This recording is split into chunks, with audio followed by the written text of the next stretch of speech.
Most people think credit cards are either dangerous or magical. In reality, they are neither.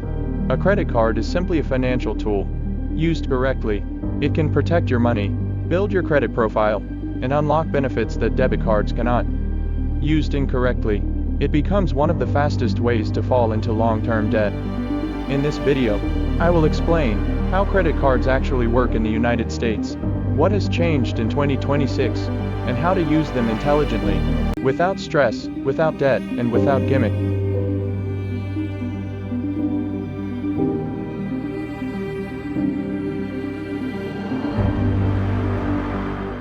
This is designed for beginners and intermediate users who want clarity, not hype. A credit card is not extra income. It is a short-term loan issued by a bank. When you swipe a credit card, the bank pays the merchant on your behalf. You then have a grace period, typically 21 to 25 days to repay the bank. If you pay the statement balance in full, you pay zero interest. If you do not, interest begins to build up, often at rates above 20% annually. This is the most misunderstood part of credit cards in America.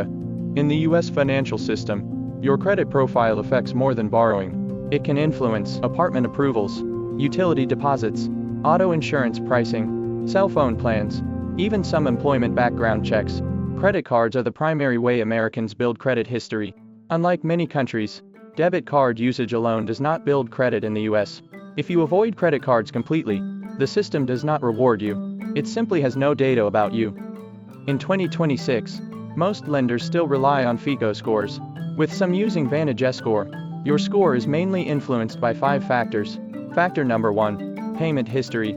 It influences 35% of the final FICO score. That means, paying on time matters more than anything else. Factor number 2, credit utilization. It influences 30% of the final FICO score. How much credit you use versus how much you have. For example, if your limit is $5,000, try to keep your balance below $1,500, and ideally under $500. Factor number 3, length of credit history influences 15% of the final score. That means older accounts help your score. Factor number 4, credit mix influences 10%, combination of credit cards, auto loans, student loans, mortgage. Number 5, new credit inquiries influences 10%. Too many applications at once can hurt temporarily. Smart credit card use is really about controlling utilization and never missing payments. Let's talk about the right way to use a credit card. Here is the smartest method for most people.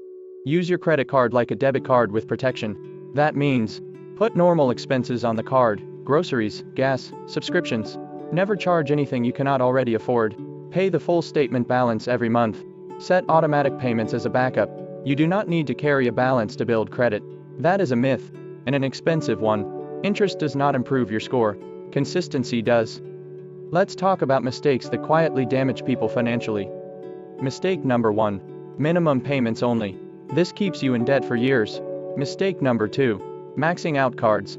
High utilization lowers your score fast. Mistake number 3, cash advances. These have immediate interest and high fees. Mistake number 4, ignoring statements. Always review for errors or fraud. Mistake number 5, closing old cards unnecessarily. This can shorten your credit history. Avoiding these alone puts you ahead of most users. Let's talk about credit card rewards. In 2026, rewards are better, but only if you're disciplined. Cashback cards are best for most people. Simple, flexible, no pressure to overspend. Travel cards only make sense if you pay balances in full, you travel regularly. The annual fee is justified. Never chase points if it causes extra spending. Rewards should be a side benefit, not the goal. In 2026, what's changed? Recent changes include more real-time fraud monitoring, wider use of virtual card numbers, stronger consumer protections, tighter approval standards for high limits. What has not changed? Interest is still expensive. Discipline still matters. Credit cards still reward consistency, not risk. Credit cards are not good or bad. They are powerful. The smartest users are not aggressive. They are consistent.